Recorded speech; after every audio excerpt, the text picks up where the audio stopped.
Hi, and welcome to this special presentation from the Restoration Sciences Academy.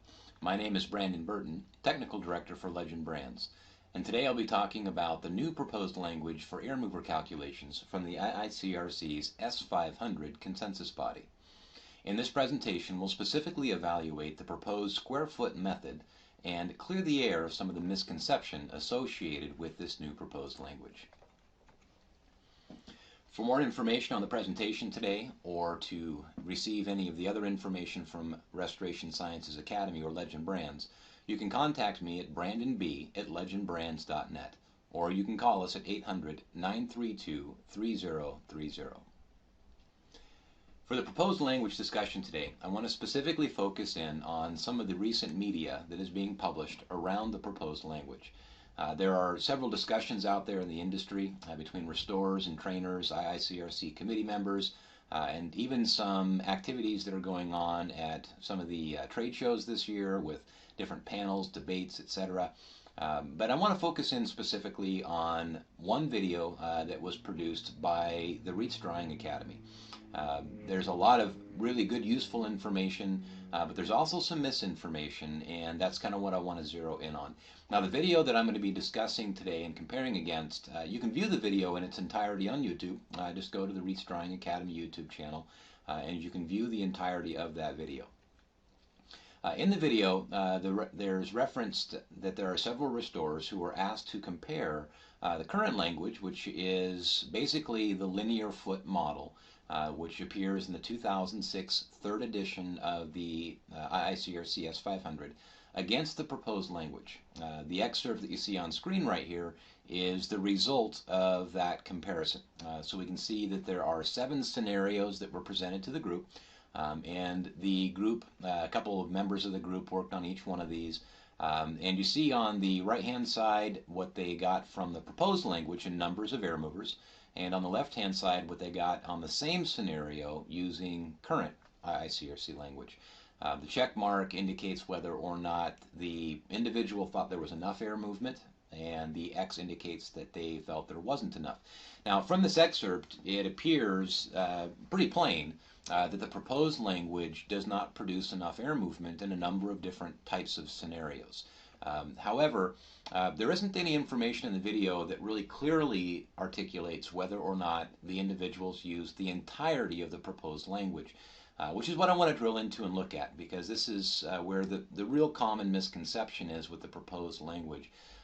Is that, like many things, it can be very easily taken out of context, much as you can the current language, if you don't use the entirety of the discussion around the calculation. The reference video also invites the viewer of the video to request a copy of these 7 scenarios, so that you can go through these scenarios and take a look at them. So we did exactly that.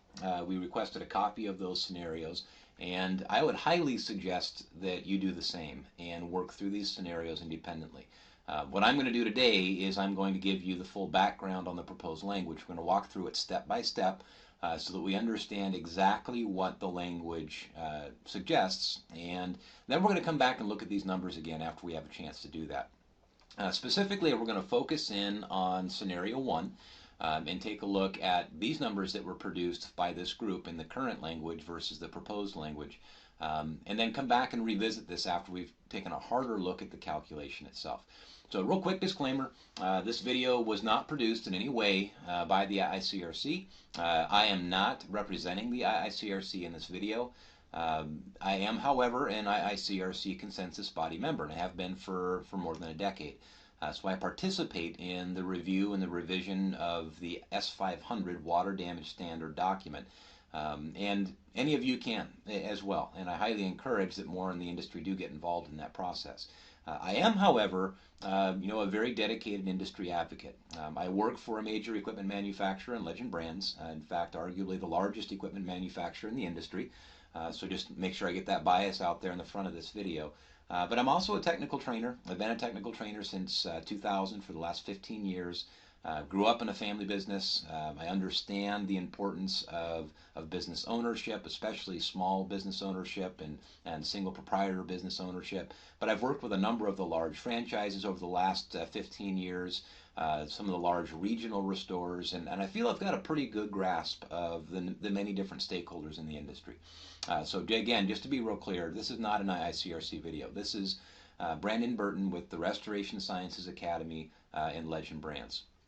And then secondly, some sources of information. I mentioned it earlier, but I'm referring to a video from the Reach Drying Academy. There's the link there for the video itself. You can also get there from their website, or just go to YouTube and look up Reach Drying and you can pull it up. I will be referring to information from the IICRC in this video, specifically the draft standard, the proposed language for equipment calculations in particular. You can get a copy of that from the IICRC. You can also email me. My contact information, I showed that to you a moment ago. I'll show it to you again at the end of the presentation. And I will be referring to some information also from Legend Brands. And again, there's our website there. So with all that in mind, here is scenario number one. Again, there were 7 scenarios referenced in the video. We don't have time to go through all 7 of them. I just want to focus in on scenario 1. Here's the high-level statistics on scenario 1. I went through and took a look at this wall by wall, room by room, and here's exactly what I came up with. There are 19 separate rooms and spaces if you include closets, etc. There are 9 offsets throughout the space where we've got a jog in a wall that creates a an area that would otherwise not see sufficient airflow if it didn't have a dedicated air mover, and I'll highlight that here in a second. There are about 655 linear feet of interior facing wall, and in total there's about 2,100 square foot. So this is a relatively good sized residence. You can see the note that was added to the sheet here that the whole house is affected. Not much other information was provided in this scenario other than the fact that the whole house was affected. And here's the net that I get in calculating air movers for these stats. And I'll go into the detail behind it here in a second. But using the linear foot calculation and taking a look at this scenario and putting in an air mover for every 10 to 16 linear feet of affected wall, I come up with 52 to 75 air movers. 52 air movers if we used 16 linear feet, 75 air movers if we used 10 linear feet.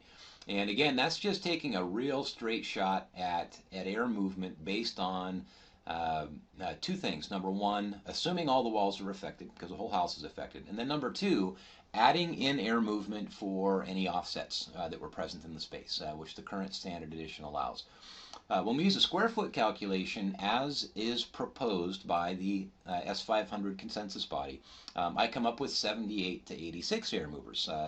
In this particular case, it's an increase in air movement, and that isn't always the case. I've looked at this across a number of different scenarios.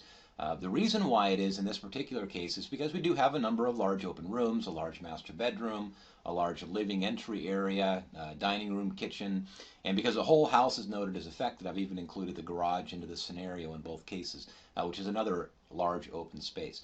And that's really what the square foot calculation does differently. The linear foot calculation, when we focus on walls only, does not address the center of the rooms very well. And if you have a lot of small rooms, then that doesn't really matter.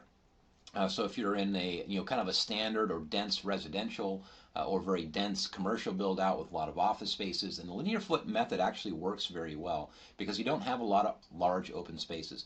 But as soon as you get into residential settings where there are large great rooms, foyers, large master bedrooms, combined living dining areas, etc., you have a whole lot of floor space that doesn't have any walls in it. And if there are no walls, there are no air movers. So that's where the linear foot method really breaks down. So let's take a closer look and compare my numbers first of all against the numbers that we saw in the video. We have 52 to 75 air movers on the linear foot calculation. Notice that in the numbers that came out of the video, these numbers are actually much lower.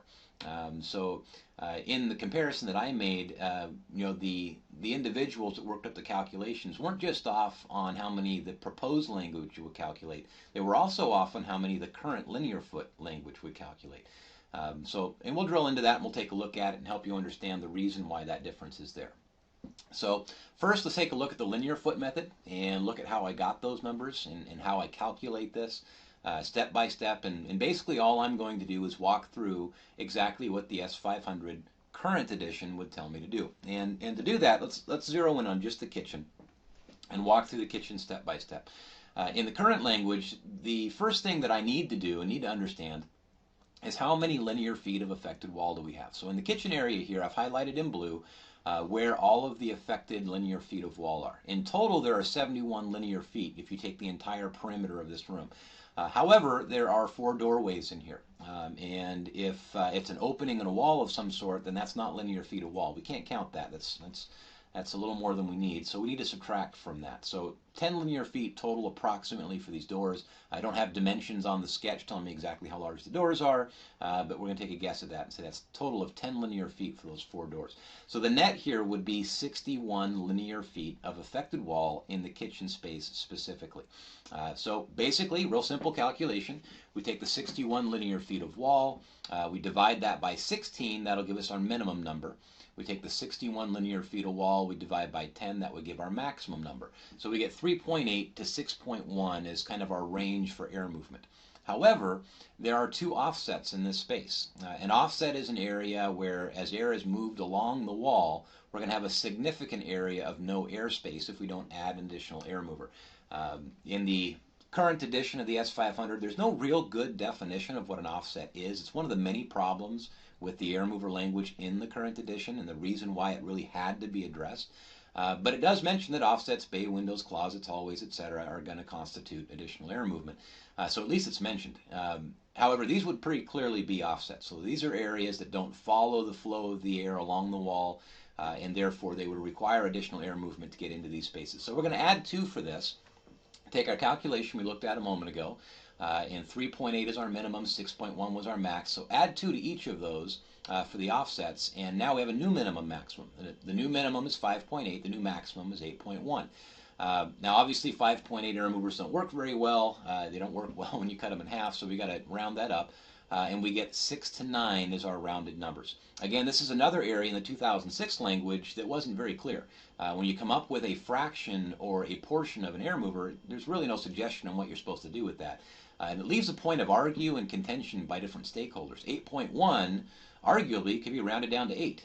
But technically, if I need 8.1, then 8 doesn't work. 9 would work. And that's one of the many things that has been addressed in the proposed language, is that we're being very clear that any fraction is a round up. That's another really good improvement in the language. But nonetheless, this would result in a range of 6 to 9 air movers for the kitchen area. Now, in one of the reasons why the numbers that I had were so different than the numbers that we looked at in the previous slide here from what those in the video produced, is I did a couple of things here that are very commonly misunderstood. Number one, I included for offsets, and I don't believe those in the video did, and that's part of the reason why my numbers were higher. There are 9 offsets total in this building. The second thing that I did is that I rounded these numbers up. And rounding these numbers up, notice that I did it by room. So I calculated for the first room, and then I rounded up for this room. What it appears to me was done in the video by those that looked at the scenarios was they didn't do this by room and then round it up. They did it for the entire linear foot of the entire property. In other words, they took the entire 600 linear feet, 600 plus linear feet, and then divided that by 16 and by 10 and came up with a range. And that doesn't work because each one of these rooms is going to end up with these fractions or these decimals. And then we have to round up in each one of these rooms. And that's going to yield a higher number because air movement is an area by area requirement. It's not a building by building requirement. It's a room by room requirement. It's unlike dehumidifiers. With dehumidification, we can generally size for the whole space as long as we can get good circulation through the environment. Air movement, you can't. You need air movement over every square inch of affected area, not sizing for building but area. So anyway, those are the numbers that I came up with for linear foot for the kitchen. You can see how I'm getting to my numbers, and if you follow that logic throughout the entire property, you would come up very similar to the air movement that I calculated. So that was linear foot, and that's how I came up with my 52 to 75. Now let's take a look at the square foot and how we came up with that. So on the square foot calculation, if you follow the proposed language step by step, then this is what you would do to size air movement. Again, focusing on just the kitchen. First, you would determine the affected square footage of the area that we're drawing. Now, The first step would be to determine the affected square footage of the floor. And in this case, we have the whole house affected. I'm going to assume that it's just the floor affected. However, the proposed language goes further than just the floor. If you have affected walls and ceilings, walls higher than 2 feet and ceilings, then we would need to add in square footage for those and then calculate again for those affected surfaces as well. But we're going to focus on just the floor. And on this floor, we have 250.25 square feet. Okay? So that's the square footage of the floor area in the kitchen. We take that number and we divide by 50 and 70 because we need an air mover for every 50 to 70 square feet. And that's going to give me my minimum maximum range. So when we divide by 70, we get 4 air movers. When we divide by 50, we get 6 air movers. So my range would be 4 to 6 air movers in the kitchen. However, the language says that we have to add an air mover into the space, then add an additional air mover for every 50 to 70 square feet. So when you calculate this range, you got to add one to both because you start with an air mover first, then you size for the square footage of the area. So my range of 4 to 6 just became 5 to 7. So the net on my first wave of calculation here for the kitchen area alone is 5 to 7 air movers for this 250 square foot area. However, we again would add in if there was affected wall above 2 feet. We would add in if there was affected ceiling area in the space as well. So this is just assuming that the floor itself is wet. Then again, we've got to take a look at these offsets. So even the proposed language again says that if we've got offsets, we've got to add in air movement for those offsets.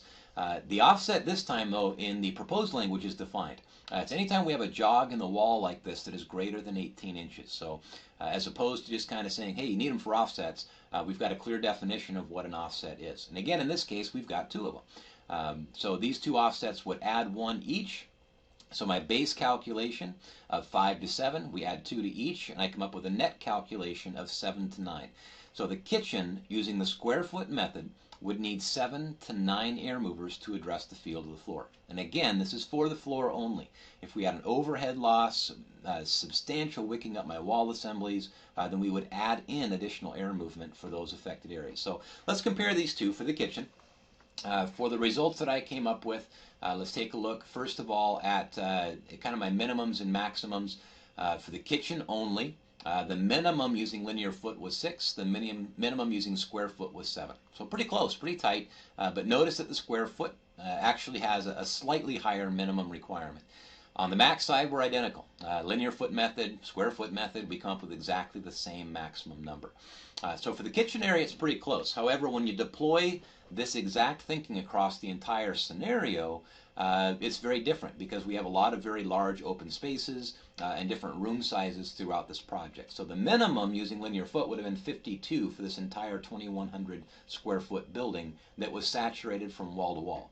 That's a lot of wet area. It's a lot of wet rooms. If you remember, we had more than about 10 different, large or separate spaces throughout the property. So, or offsets rather. We had a number of different rooms. So with square foot method, we had 73. Pretty substantial difference on the minimum. On the maximum, the numbers are a little bit tighter, but still higher on the square foot methodology. So the maximum would have been 75 air movers using the linear foot method, 86 air movers using the square foot method. So again, a difference from what we saw in the video. In the video, we came up with 38 to 62 air movers using linear foot. From what I've showed you on how to use linear foot, it's actually 52 to 75, so it's actually a higher number. In fact, my minimum is almost as high as the maximum that was derived from that video. On the square foot methodology, you can see here the numbers are actually being shown as lower than the linear foot method in the video. In reality, they're higher. In this particular scenario, and again, I don't want to say that the square foot method is always going to yield, significantly more air movement. That's not what the formula is about, and that's not what's going to happen. There are several cases where it's going to come in very close, and there are even going to be some cases where it's a little bit less. The difference with the square foot method isn't about using more air movement. The difference with the square foot method is that as opposed to looking at just the linear foot of a wall and addressing air movement on one specific part of the building, we're looking at the entire wet surface area. Air movement is about moving air over wet surfaces, not along the base of walls. It's an important area, the base of a wall, but the entire wet surface needs air movement. So looking at wet surface area, square feet, is a much more logical way to approach the issue. So that's the reason why I came up with a difference. There are a few different reasons for those deviations. Let me kind of highlight those for you here again in review. So why are my numbers so different? Because of some very common errors that are made in Airmover calculations. These errors were, I'm assuming, also being done by those that were practicing the formula in the video that we looked at earlier. First of all, the most common mistake that many will make is they'll take a look at whole house numbers. So 2,100 square foot building. They won't look at it room by room. They'll look at it for the entire area. Then they'll do their division just based on that whole area statistic or specification. And that's wrong. That's not the way to do it. The way to do it is on a room-by-room basis. And again, that's been clarified in the new language. In the new language, we specifically state that these calculations need to be done by room. And then forgetting to round up for each one of those rooms. If you get a decimal or a fraction of any sort, then that's the requirement of additional air movement. We need to round up on those numbers. So that's another common mistake. And then forgetting to add in for offsets. Offsets in and of themselves are almost like separate rooms, so they need to be added for. Because of some of these common errors, misconceptions, and lack of clarity, to be quite honest, in the 2006 language, that has all been improved in the draft language, we have a lot of misconceptions about what the proposed language actually does. First of all, the first misconception is that linear foot produces more air movement, and no, it doesn't. We just took a look at that. It clearly does not produce more air movement. There are some very limited cases where it may produce more, but in most cases, it just looks at the wrong part of the building to determine how much air movement we need. The second misconception is that the square foot method really only works in certain rooms or buildings. And again, no, it doesn't. The linear foot method only works in certain types of buildings and structures.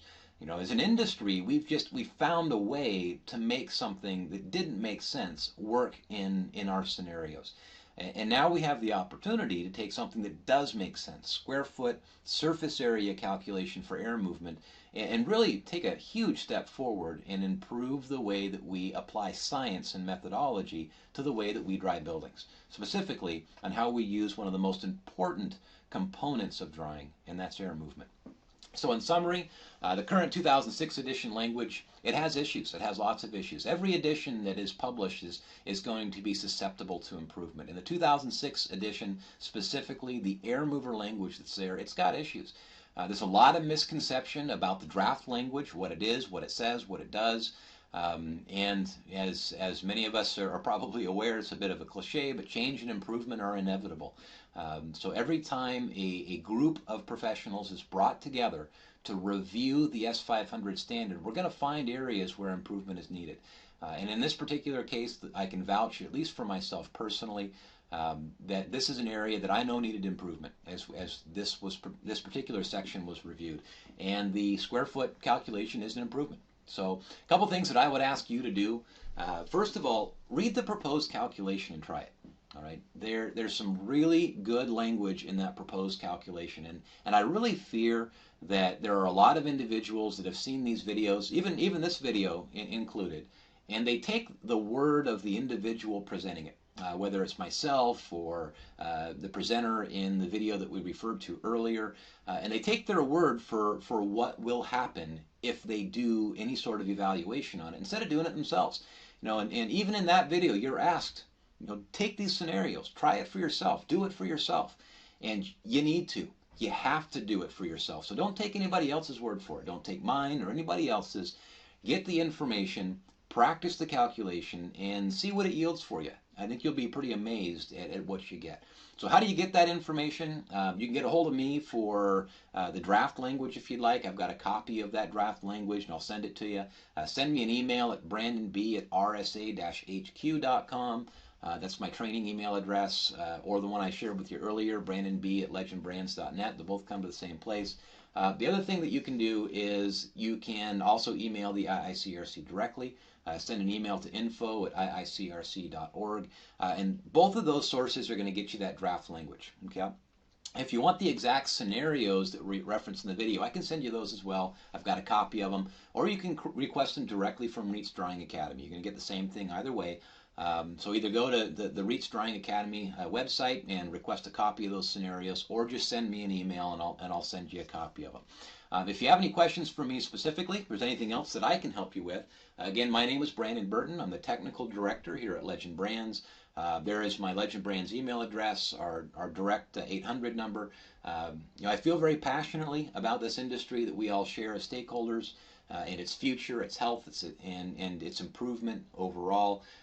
And I want to hear from you if you've got other thoughts and ideas and other things that I can really help with in continuing to push this industry forward through whether it be IICRC involvement, our training entity involvement, or otherwise.